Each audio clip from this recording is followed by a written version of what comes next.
बेटे सारे काम सिरे सिरे करने वाले होंगे ने। हर जगह ते मिट्टी पई है, नवे थाने बन गए ने, नवे ऑफिस बन गए ने, इन्हों सफाई करनी नहीं आती है। देखो ना जरा, देखो देखो जरा, ए देखो जरा। सर जी मेरे वाली कुर्सी तो बिल्कुल साफ है। बेटा तेरी नीयत जो मैली है।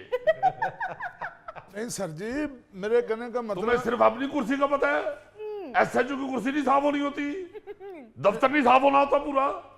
सर जी मेरे कहने का मतलब है कि बच्चा अभी सफाई करके गया ही है। सफाई करके गया है। 36 दफा का है किरदार मैला हो जाए मगर दफ्तर नहीं मैला होना चाहिए। वाह वाह वाह वाह सर जी, क्या फजूल गल की थी। क्या मतलब? सर जी मेरा मतलब है कि किरदार मैला हो, कुर्सी साहब, बात गलत नहीं हो गई है सर। ओ बेटे मैं ये कहना चाह रहा हूं कि दफ्तर जो है, ऑफिस जो इसकी लुक है, जी जी। वो किरदार से पहले बंदे को नजर आती है। जब साहिल आता है तो उसको सबसे पहले दफ्तर नजर आता है।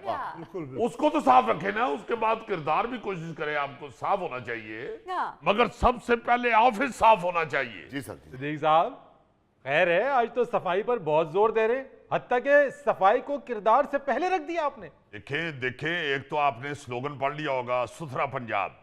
हमें पूरा पंजाब साफ सुथरा दिखाना है। और दूसरी बात ये, अपना फरीद साहब आप माशाल्लाह पढ़े लिखे आदमी हैं और इंटेलिजेंट भी हैं। मैं ये समझता हूं कि जब साहिल अंदर आता है उसको सबसे पहले जो चीज नजर आती है वो जाहिर है ऑफिस होता है।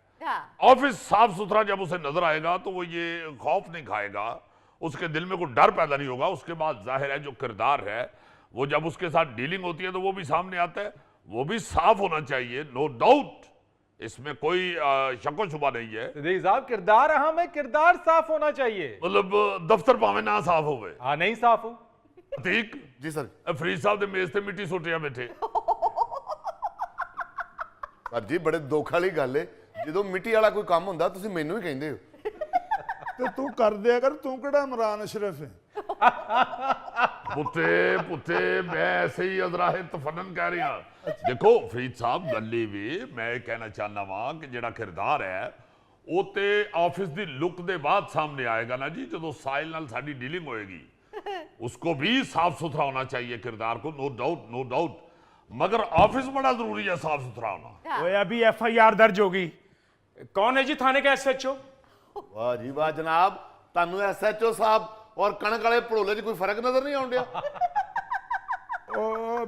ए ने एसएचओ साहब ये कोई मिठे खरबूजे ला के नहीं बैठा भाई। एक मिनट आराम से आराम से, अभी किरदार की बात हो रही थी, किरदार मैला शो ना करें। जी फरमाए क्या बात है भाई साहब? शमशेर अंदर आओ। ये देखें जनाब, मार मार के हमसायों ने इसका क्या हाल कर दिया है। आप इरादा कत्ल का पर्चा दर्ज करें। ओए एक मिनट हो भाई, एक मिनट, ब्रेक ते पैर रख, जरा ब्रेक ते पैर रख। सीधा इरादा कत्ल तक पहुंच गए हैं। एक तो तू बगैर इजाजत दे एसएचओ के कमरे च आ बड़े हैं, उतो बगैर इजाजत तो एसएचओ के सामने कुर्सी ते बह गए हैं।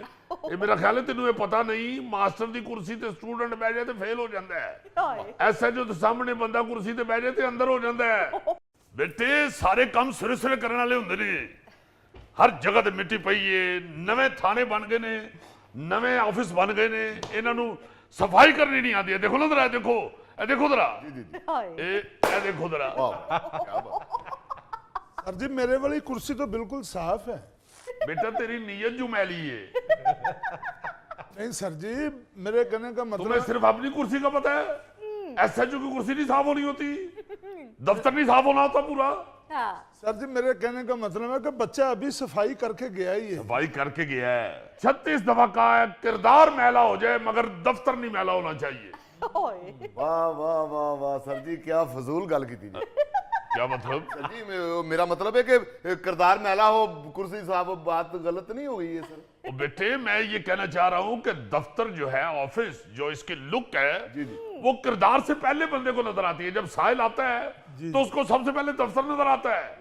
बिल्कुल उसको तो साफ रखे ना, उसके बाद किरदार भी कोशिश करे आपको साफ होना चाहिए, मगर सबसे पहले ऑफिस साफ होना चाहिए। जी सर जी। सिद्दीक साहब खैर है, आज तो सफाई पर बहुत जोर दे रहे, हत्ता के सफाई को किरदार से पहले रख दिया आपने। देखें देखें, एक तो आपने स्लोगन पढ़ लिया होगा, सुथरा पंजाब।